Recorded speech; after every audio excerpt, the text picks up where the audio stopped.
Welcome friends. In this video tutorial, we will see and study Ado.net Objects.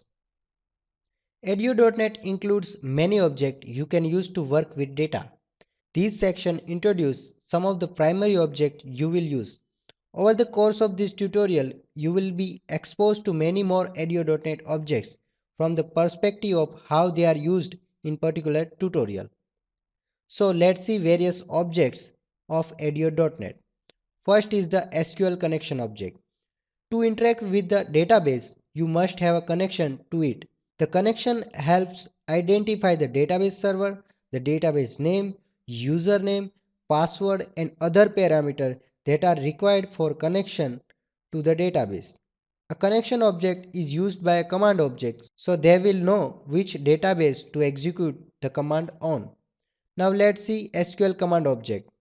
The process of interacting with database means that you must specify the action you want to occur. This is done with a command object. You can use a command object to send SQL statement to the database.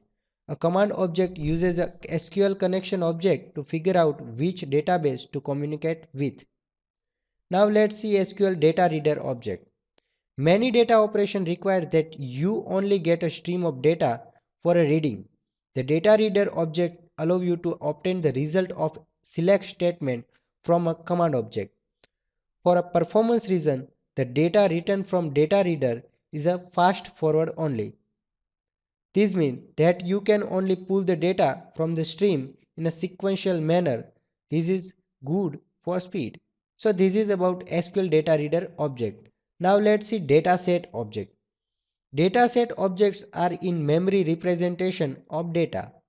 They contain multiple Datatable objects which contain columns and rows, just like normal database tables. You can even define relationship between tables to create parent-child relationship. The dataset is specifically designed to help manage data in memory and to support disconnected operation on data when such a scenario makes sense. So this is about dataset object. Now let's see last object, which is SQL data adapter object. Sometimes the data you work with the primarily read only and you rarely need to make changes to the underlying data source. Some situations also call for caching the data in memory to minimize the number of database calls for data that doesn't change.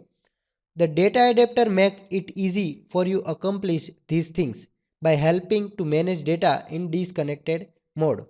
So this is about various objects of Ado.net. Use of these all objects we will see in further tutorials. This is just introduction to all objects. Thank you.